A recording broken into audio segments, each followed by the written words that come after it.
நாடாளுமன்ற மழைக்கால கூட்டத்தொடர் நாளை தொடங்க உள்ள நிலையில் கீழடி அறிக்கை விவகாரம், பீகார் வாக்காளர் பட்டியல் திருத்தம், நாடாளுமன்ற தொகுதி சீரமைப்பு உள்ளிட்டவை முக்கிய பிரச்சினையாக எழுப்பப்படும் என்று திமுக மக்களவை குழு தலைவர் டி.ஆர். பாலு தெரிவித்திருக்கிறார்.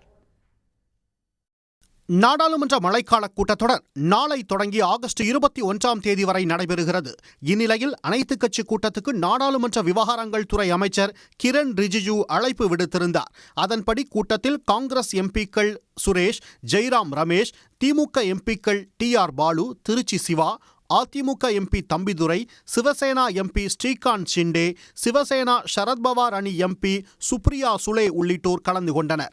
மேலும் சமாஜ்வாதி கட்சி, ஒய்எஸ்ஆர் காங்கிரஸ், ஐக்கிய ஜனதா தளம், மார்க்சிஸ்ட் கம்யூனிஸ்ட் பிரதிநிதிகளும் கூட்டத்தில் பங்கேற்றனர். அப்போது கூட்டத்தொடரை சுமூகமாக நடத்துவது குறித்து விவாதிக்கப்பட்டது.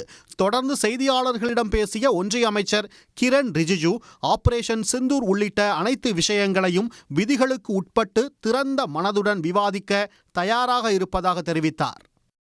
तो हम तो खुले दिल से चर्चा के लिए तैयार है.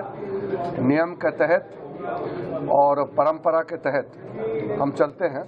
हम नियम और परंपरा को बहुत अहमियत देते हैं, इसलिए हर विषय को चर्चा करेंगे, लेकिन नियम और परंपरा के तहत.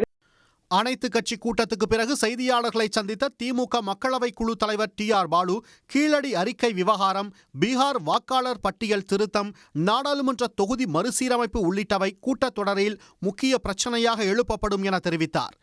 இந்த டிஎம்டிஎஸ் நடந்ததுன்னா நம்முடைய தென்னிந்தியாவில் யார் பர்த் கண்ட்ரோல் முறைப்படி நடத்தினாங்களோ அவங்களுக்கெல்லாம் அவங்களுடைய பாராளுமன்ற உறுப்பினருடைய நம்பர் குறைஞ்சிரும். அப்படி குறையுதான் 4 ஸ்டேட் 5 ஸ்டேட்டு பாதிக்கப்படும். அது மாதிரி அதை நீங்கள் செய்யக்கூடாது அப்படின்னு சொல்லியிருக்கோம். அது முறைப்படி செய்யணும். இந்தியா பாகிஸ்தான் போரை நிறுத்தியதாக ட்ரம்ப் கூறியது குறித்தும் எதிர்க்கட்சிகள் கேள்வி எழுப்ப உள்ளன. இதனிடையே கீழடி தொடர்பாக நாளை மாநிலங்களவையில் திருச்சி சிவா நேரமில்லா நேரத்தில் உரையாற்ற உள்ளார். உடனுக்குடன் செய்திகளை தெரிந்து கொள்ள சன் நியூஸ் பெல் ஐகானை கிளிக் பண்ணுங்க.